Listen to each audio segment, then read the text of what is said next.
Bonjour et bienvenue sur ma chaîne Les Astrodacieuses et dans ma vidéo de la super pleine lune qui se formera demain 13 juillet à 20h36 heure de Paris dans l'axe Cancer-Capricorne. Alors comme je n'aime pas la routine, j'ai eu envie de changer un peu le format de ces vidéos. Déjà parce que j'ai à cœur de vous inviter à vivre encore plus consciemment, plus profondément la magie du cycle sacré de la Lune. Moi, j'aimerais tant que ces vidéos vous aident à peaufiner justement vos compétences, vos capacités, votre magie à manifester intentionnellement ce que vous désirez dans votre vie. Et vraiment, en suivant le cycle de la Lune, eh bien, vous reprenez en fait votre pouvoir de création. Vous pouvez créer consciemment votre vie. Moi, j'ai découvert la magie du cycle sacré de la Lune avec la belle et douce Sandrine Veriken en 2017. Et vraiment, à ses côtés, et il y avait aussi Valérie Tartera, pendant un an, j'ai appris à me connecter à ce rythme, et en fait à le découvrir parce que je ne le connaissais pas, et à respecter en fait mon tempo intérieur. Et en même temps, eh bien, je me suis concentrée sur la réalisation de mes rêves. Ça a été une année, on va dire, déterminante. Bien sûr, la vie nous enverra toujours des défis, des challenges. Ça fait partie de la vie et ils sont essentiels à notre croissance personnelle. Mais entre les leçons et les défis, eh bien, nous pouvons façonner nos vies de manière incroyable. Et la pleine lune, justement, dans le cycle solilunaire, la pleine lune qui est en fait, le cycle démarre à la nouvelle lune, et il y a le cycle croissant, et on arrive à la nouvelle lune où on va passer dans le cycle décroissant jusqu'à la prochaine nouvelle lune. Et là, la pleine lune est un grand moment de ce cycle, c'est un passage très important pour le travail intérieur, pour chercher en soi, pour guérir, pour transformer les blocages, pour abandonner le passé, se, se libérer de toutes ces choses qui nous empêchent d'avancer. Et c'est un travail qui est important à faire justement à chaque pleine lune. Alors pour revenir au format de cette vidéo, je vous emmènerai dans la première partie sur quelques pistes de réflexion que m'inspire le thème, on va dire, de cette pleine lune, et vous parler un peu sur ce qui se joue au point de vue collectif. Puis dans un deuxième temps, alors là on va passer à une autre partie qui me tient à cœur justement, et je vous parlerai plus à titre individuel de ce que vous pouvez travailler au moment de la pleine lune. Je vous invite vraiment, quand vous aurez regardé cette vidéo, à essayer demain soir, au moment de la pleine lune, à consacrer un moment, un rituel pour cette pleine lune. Mettez-vous en mode sorcière, déesse, fée, magicienne, guérisseuse, et laissez la magie de la pleine lune opérer. Alors pour en revenir du coup à cette pleine lune, qui est en fait une super pleine lune. C'est la deuxième super lune de 2022, la première ayant eu lieu en juin, je vous en avais parlé, où la lune était à sa plus grande distance de la Terre, et donc c'était une nouvelle lune où les énergies étaient plutôt concentrées. Et là c'est l'inverse, à cette pleine lune, la lune est à son approche la plus près de la Terre, ce qui veut dire que les énergies vont être amplifiées par rapport à une pleine lune habituelle. Alors, le soleil et la lune, quand c'est la pleine lune, le soleil et la lune sont face à face dans la rue du zodiaque, et pour cette pleine lune, le soleil est dans le signe du Cancer et la lune dans le signe du Capricorne. Le Cancer, un signe d'eau, le signe maison de la lune. le signe de nos émotions, de la douceur, de la maternance. Et le Capricorne qui est un signe de terre, qui est un signe d'ancrage, qui est un signe de cadrage. Voilà. Et donc, au moment de la pleine lune, si on la voit, c'est parce que la lumière du soleil eh ben, se réfléchit sur la face de la lune. Et en fait, le soleil est la représentation de l'archétype de notre conscience et la lune de nos émotions. Donc, on peut dire que tout simplement, le soleil est en train de, de réfléchir, de mettre en lumière nos émotions, nos zones d'ombre. Donc pour cette pleine lune, moi je trouve qu'elle est plutôt bien aspectée puisqu'il y a toute une série de trigones qui sont des aspects, je veux dire, harmonieux, harmoniques, qui nous permettent d'aller de l'avant. À contrario des carrés, qui sont plutôt des aspects de tension, mais pas des aspects de tension pour nous bloquer, c'est des aspects de tension pour se détendre et puis passer justement au trigone. Alors, pour cette pleine lune, la pleine lune forme déjà le duo pleine lune, c'est-à-dire que le soleil en cancer, la pleine lune, la lune en capricorne, forment un triangle, plutôt vers la tête en bas, avec à son sommet, en fait, dans le signe du taureau, un trigone et un sextile, alors un trigone pour la lune, un sextile pour le soleil, avec le nœud nord et Uranus. Donc il y a dans cette formation géométrique un lien avec notre destinée collective et l'éveil des consciences. Il y a une invitation vraiment formelle. Là, on est en train de recevoir un carnet, enfin une carte, un carton d'invitation à accepter tout ce qui nous est proposé par le ciel et à se libérer de nos vieux schémas, justement, pour faire de la place au nouveau. Avec Uranus, ben oui, qui peut-être ne va pas y aller de main morte parce que lui, c'est le spécialiste des surprises pour nous réveiller. Donc, ça, c'est du côté des aspects directs de cette pleine lune. Et autour de cette pleine lune gravitent d'autres aspects, d'autres trigones, et notamment celui de Pluton avec Neptune. Pluton qui est dans le signe du Capricorne, donc pas loin de la pleine lune, pas loin de la lune, je vais dire, et à Neptune qui est dans le signe du Poisson.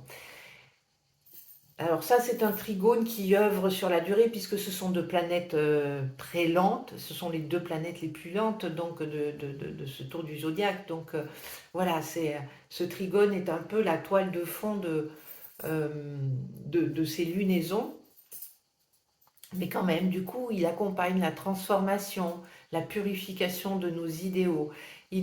Voilà, il est en train de faire ce travail aussi par rapport à l'amour inconditionnel, voilà, par rapport à nos rêves. C'est celui où on laisse là, où on nous demande vraiment là de laisser la liberté à l'autre, d'exister pleinement et de l'aimer pour ce qu'il est dans son humanité totale, aussi bien lumineuse que sombre.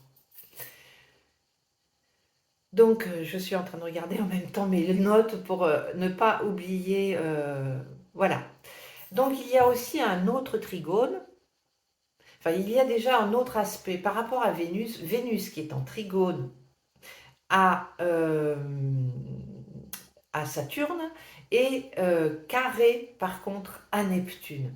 Alors d'une façon générale, qu'est-ce que ça donne ces deux aspects à partir de Vénus? Ça nous parle de solidification, d'ancrage à nos nouvelles valeurs, de loyauté même, d'engagement envers soi-même et envers l'autre. Ça questionne nos libertés, nos illusions. Dans quelle mesure se berce-t-on d'illusions sur une relation, sur notre propre valeur, sur l'argent, parce que Vénus, c'est aussi l'argent. Parce que souvent, effectivement, soulever le voile de, enfin, lever le voile de l'illusion, c'est douloureux, notamment pour certaines, sur certaines relations, parce que parfois, on est en train de se dire, oui, on sait ce qu'on perd, mais on ne sait pas ce qu'on gagne. Donc, on veut pas faire ce, ce, ce travail, on va dire, d'honnêteté, d'authenticité, de loyauté vis-à-vis de soi-même. Et pourtant, c'est un travail qui peut être tellement bénéfique parce que il va permettre de tester une relation, de voir, et puis peut-être d'arrêter à perpétuer ou de continuer à souffrir ou à répéter des schémas qui nous gênent, des schémas souffrants. Et pendant ce temps-là, eh bien, il y a un autre carré qui se reforme tranquillement. Il n'est pas très... On ne va pas dire qu'il est très actif, mais c'est le début. C'est celui de Saturne à Uranus. Alors ce carré sera très exact, on va dire, à la pleine lune du 9 octobre. Mais en attendant, eh bien, il va se resserrer, il va se remettre en place. Alors ça, c'est un carré qui a opéré pendant pratiquement tout 2021 et je vous en ai parlé plein de fois dans mes vidéos. Et il revient en fait pour un dernier round. Après, c'est bon. Et donc, il revient pour nous questionner, là encore, sur notre lien au matériel versus notre lien à la spiritualité. Mais cette fois-ci, à partir de nos nouveaux apprentissages, de nos nouvelles connaissances. En est-on au même point, par exemple, que 2021? Réfléchissez à cela. Posez-vous cette question. Est-ce que mon attachement aux biens, au matériel, aux possessions est aussi important? Est-ce que j'ai besoin de posséder pour me sentir bien dans ma vie? Est-ce que ma façon d'être euh, est là pour, enfin par rapport au matériel, c'est là pour compenser, éviter ma vie, ou est-ce que c'est là pour m'apprendre, pour m'apporter du confort, pour m'apporter quelque chose qui me permette d'avancer? Ça, c'est pour ça. Et alors, l'autre question qu'on peut se poser aussi, est-ce qu'il y a eu des prises de conscience qui font que j'ai changé mes habitudes? C'est peut-être le moment justement de revenir là-dessus et de faire le bilan et de se dire, est-ce que j'ai changé par exemple mon mode de consommation? Quelle relation j'ai justement par rapport au shopping? On est en période de solde. Est-ce que j'ai besoin d'aller faire les soldes? Est-ce que j'ai besoin d'aller m'offrir en permanence la dernière, chose tendance? Ou est-ce que voilà, je fais les choses par besoin, par envie? Et est-ce que c'est un besoin en ce sens où oui, là j'en ai vraiment besoin? Ou est-ce que c'est quelque chose par lesquels on va compenser, qui est plus compulsif, de nature compulsive? Donc voilà à peu près le panorama de cette pleine lune d'une façon générale. Et maintenant, on va parler de la pleine lune dans l'axe, d'une façon là aussi un peu générale, mais plus ramenée à nous, au travail que l'on peut faire lors d'une pleine lune qui est dans l'axe Cancer-Capricorne. Bon, déjà, je vous rappelle effectivement que c'est le point culminant du cycle où les énergies vont s'être accumulées graduellement jusqu'à la pleine lune. Et bien souvent, on entend des gens qui disent «Ah, ça brasse, ah, c'est dur, oh punaise, elle est intense». Et puis tout d'un coup, quand la pleine lune, passe, c'est comme si c'était, on est dans un espèce de tout d'un coup de soupir lunaire où voilà, on peut relâcher les tensions. Alors, justement, la pleine lune, elle est importante dans ce cycle parce qu'elle permet d'atteindre et de s'affranchir des vieux schémas, d'abandonner nos vieilles habitudes, de lâcher prise, de faire table rase. Et de tout ce qui est contre-productif, de tout ce qui nous empêche vraiment d'avancer, ou par rapport au vœu qu'on a fait à la nouvelle lune, de se dire waouh, mais là, ça, j'y suis pas arrivée, pour quelle raison? Voilà, quelle est la peur? Qu'est-ce qui est venu m'empêcher? Et, euh, et dans cet axe, on va dire Cancer-Capricorne, la pleine lune est une invitation à trouver l'équilibre entre faire face à notre réalité. C'est un petit peu cru, c'est un petit peu fort. Le signe du Capricorne, il est un peu sans concession, hein. Mais en même temps, il met du sens. Voilà, il y a ça. Et être bienveillante envers soi-même et envers les autres. Il est question de réfléchir sur notre responsabilité individuelle,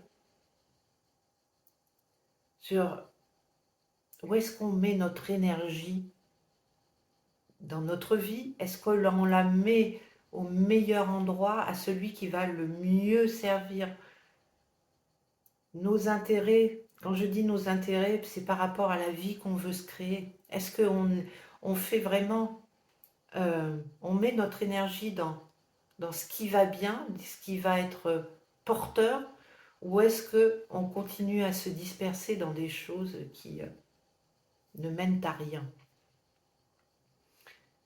Est-ce que vraiment vous êtes au service de vous-même?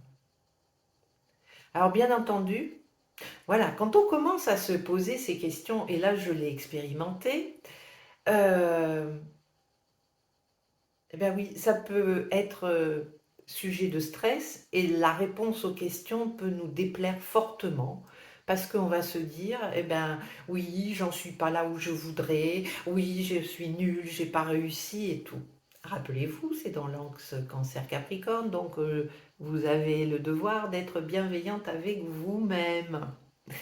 Et donc, à partir de là, quand vous commencez, vous faites un constat, en fait, c'est de vous dire, bah, par exemple, qu'est-ce que je vais dire? Ah, bah, euh,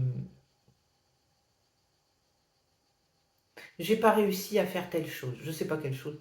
Voilà, je n'ai pas réussi à faire telle chose, voilà, je suis nulle parce que, voilà, j'ai encore eu peur, oui, puis de toute manière, voilà, moi je veux pas de ça, enfin bref. Et en fait, le sujet, c'est de revenir à la pensée initiale, enfin à l'endroit où à un moment, dans votre mental, ça s'est mis à merder. C'est-à-dire que quand vous dites ah, là, j'ai pas réussi à faire ça, et qu'on est prêt à se diriger gentiment vers oui, t'es nul, oui, t'es. Enfin, bref, tous les gentils mots d'oiseau, et ben, c'est de s'arrêter. Ah, j'ai pas réussi. Tiens, quelle en est la raison? Pourquoi? Qu'est-ce que je peux améliorer? Qu'est-ce que je peux aller améliorer? Qu'est-ce qui s'est passé vraiment? Ah, c'est parce que j'ai fait la même chose. Eh bien, peut-être que là, eh ben, il faut que la prochaine fois, je me dise, je vais essayer différemment. Et ne pas se, ne pas se vilipender parce qu'il y a vraiment une leçon à apprendre justement à cette pleine lune, et de se dire, waouh, voilà ce que je suis en train d'apprendre. Voilà pourquoi j'ai pas réussi. Et donc de se dire en mode bienveillante, eh ben c'est pas grave, j'ai pas réussi cette fois-ci, je réussirai mieux la prochaine fois. Et se dire, alors le mantra, je pense, de cette pleine lune, que je vous invite à vous répéter, c'est tout tourne toujours à mon avantage. Tout tourne toujours à mon avantage. Tout tourne toujours à mon avantage. Voilà ce que je vous invite à faire pour cette pleine lune. Et alors ça, c'est un niveau, on peut faire encore un troisième niveau, encore, qui sera encore un travail un peu plus profond et un peu plus personnel, qui va être en lien avec votre astrologie personnelle. C'est d'aller repérer sur votre thème natal la maison qui est transitée par la lune à 21 degrés du Capricorne. Parce que justement, la Lune, le jour de la pleine Lune, est à 21 degrés du Capricorne. Et d'aller voir dans votre thème natal, quelle est cette maison transitée. Et à partir de là, eh bien, c'est de faire le travail en fait de libération. Et bien souvent, ça s'impose pratiquement parce que vous verrez que si vous avez des connaissances justement en astro et que vous savez à quoi correspond la maison qui est transitée par cette lune, vous serez à même de comprendre le travail qu'il y a à faire. Donc, par contre, pour celles et ceux qui ne savent pas, vous pouvez m'envoyer un petit mail. Je vais vous le mettre dans la barre d'infos, mon adresse mail, avec vos coordonnées de naissance, la date, l'heure et le lieu de naissance. Et je vous ferai le calcul et je vous renverrai par mail les informations sur cette maison. Et puis, voilà, à vous de faire votre travail de sorcière, de magicienne, de fée. Voilà. Mais pour aller plus profondément, je suis en train d'éditer le guide perpétuel des maisons pour manifester sa magie personnelle à la pleine lune. Alors à la nouvelle lune, je vous avais parlé du guide que j'étais en train de faire pour le même guide, l'équivalent, mais pour la nouvelle lune. Et donc là, il est paru, il va partir aujourd'hui, normalement. Mais je vais vous mettre aussi la barre d'infos si vous voulez vous le procurer. Et je vous mettrai aussi dans la barre d'infos tous les détails parce que je vais vous proposer une offre, le guide pour la nouvelle lune et le guide aussi pour la pleine lune. Et dans ce guide, vous y trouverez des idées de rituels pour faire à la pleine lune et par maison, une fiche par maison avec une proposition de travail, de réflexion. Voilà. Et alors, en même temps, ça c'est quelque chose que j'ai édité. J'ai édité il y a quelques temps, et ça c'est à vous envoyer par courrier. Les deux guides, ce sont des formats PDF. Ça, si vous voulez par courrier, c'est les cartes Danse avec la lune au rythme du zodiaque. Et là, c'est beaucoup plus détaillé parce que je vous parle de ce cycle, mais dans son entièreté, de toutes les phases du cycle solilunaire. Et pour chaque phase, vous avez un petit texte qui vous dit un peu ce qu'il se passe, quelles sont les énergies en jeu, après quelles sont vos ressources, dans quelles ressources intérieures vous pouvez aller puiser, et puis un rituel pour j'active mon pouvoir créateur, c'est-à-dire de faire les choses en pleine conscience à chaque nouvelle phase, et un mantra à la fin pour la phase dans laquelle vous êtes.